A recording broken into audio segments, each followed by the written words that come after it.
परेशानी है? सबसे बड़ी परेशानी रिक्शा चालकों के साथ है कि महंगाई के इस दौर में सभी चीज़ों के दाम आसमान छूने लग गए हैं। और ई रिक्शा जब से शुरू हुआ तब से इसका किराया मात्र 10 रुपये, जो अभी के समय में उचित नहीं है। और ये रिक्शा चालकों की स्थिति इस वक्त ऐसी है कि दिन भर मेहनत करने के बाद 200-300 रुपये की मजदूरी कमा पाते हैं।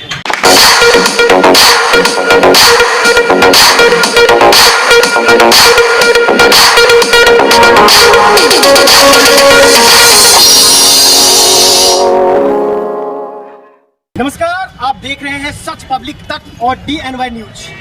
ये दोनों चैनल है जो सुपौल में बहुत अच्छा लोगों की आवाज़ उठाने के लिए जाना जाता है। अभी हमारे साथ है ई रिक्शा चालक संघ के अध्यक्ष संजय कुमार शर्मा। इससे जानेंगे ई रिक्शा चालक के साथ क्या परेशानी है, सुपौल में क्या दिक्कत है कि इन लोगों को अपनी समस्या बार बार उठाना पड़ता है। पिछले साल दिसंबर में भी मैंने इन लोगों से बात किया था तो ये लोग अपनी बात बताए।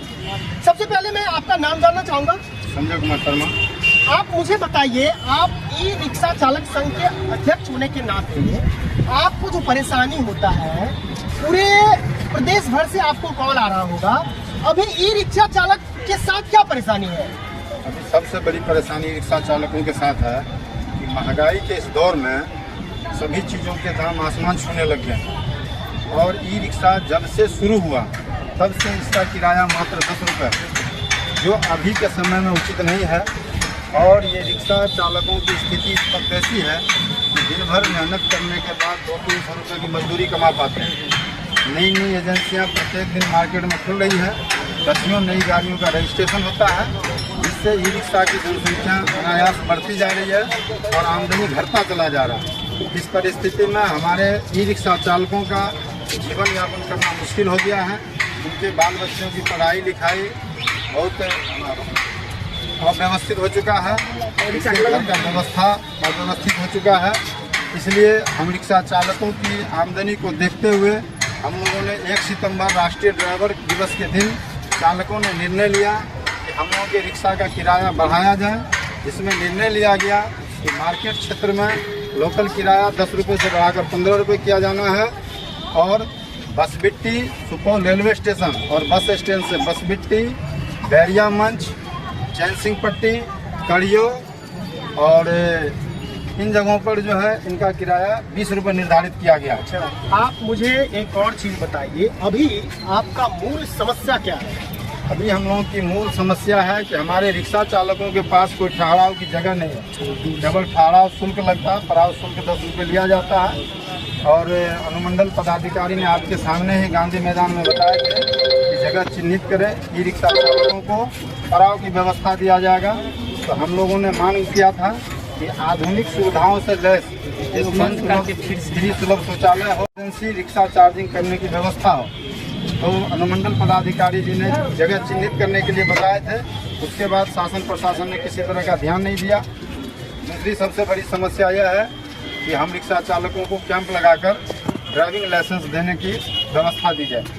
अच्छा, ये तो पिछले साल दिसंबर में भी आप लोगों को कहा गया था कि ये सुविधा होगा, तो अभी तक आप ई रिक्शा चालकों को सभी को ड्राइविंग लाइसेंस नहीं मिल पाया। कुछ ड्राइवर बनवाए हैं, वहाँ जाकर टाइम खर्चा होता है, फिर उसके बाद दौड़ना पड़ता है। और इसकी स्थिति रिक्शा चालकों की यह है, ये दिन भर मजदूरी लगातार करेंगे तब 200-300 रुपये कमाएंगे। तो इनका कहना है कि पूरे दिन मेहनत करने के बाद जो एक मजदूर का दैनिक भत्ता यानी रोज का जो उसका आमदनी लगभग कम से कम 300 रुपये होता है, ये भी ये नहीं जुटा पाते हैं। और इस महंगाई में इसका भाड़ा भी कम है, जो इन्होंने अभी बताया। और इनका मुख्य मांग ये भी है कि इसके लिए सुपौल में कोई स्टैंड भी नहीं है। आप जानते हैं ये लोग बैटरी ई रिक्शा चालक जो है, ये अपनी गाड़ी को बैटरी को चार्ज करने के लिए बिजली का उपयोग करते हैं। और बिजली शुल्क भी आप जानते हैं कि कितना महंगा है। इस परिस्थिति में इनका जो परेशानी है, हम थे सुपौल रेलवे स्टेशन पर और आप देख पा रहे हैं ये रेलवे स्टेशन है। और कैमरामैन को बोलेंगे थोड़ा पीछे से दिखाइए। और आप देख सकते हैं हमारे साथ बहुत सारे ई रिक्शा चालक और ई रिक्शा भी लगा हुआ है।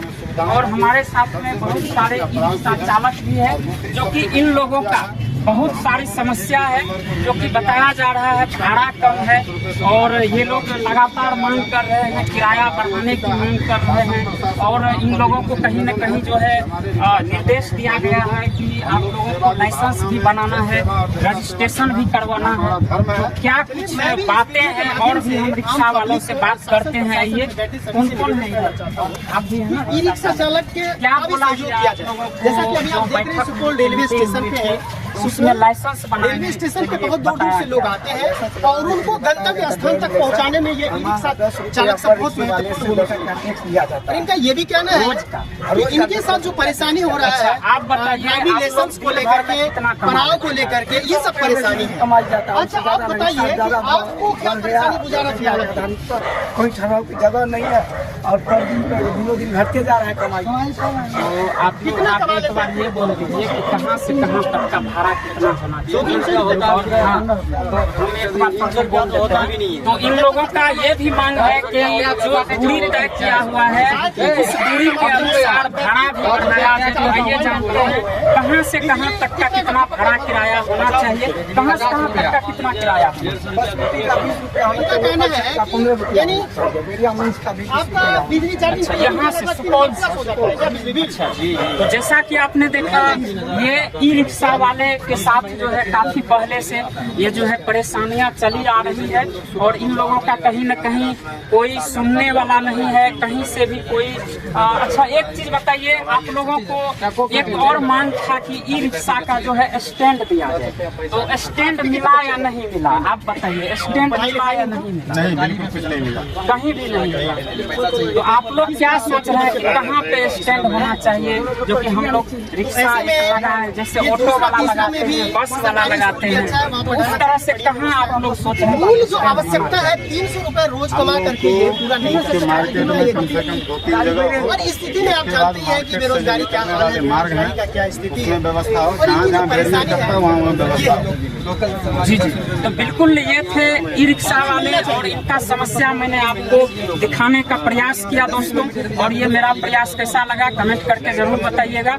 और अभी तक हमारे चैनल पर नए हैं, चैनल को सब्सक्राइब नहीं किए हैं तो चैनल को सब्सक्राइब कर लीजिए। और अगर हमें फेसबुक पेज पर देख रहे हैं तो हमारे फेसबुक पेज को भी फॉलो कर लीजिए। बहुत बहुत धन्यवाद।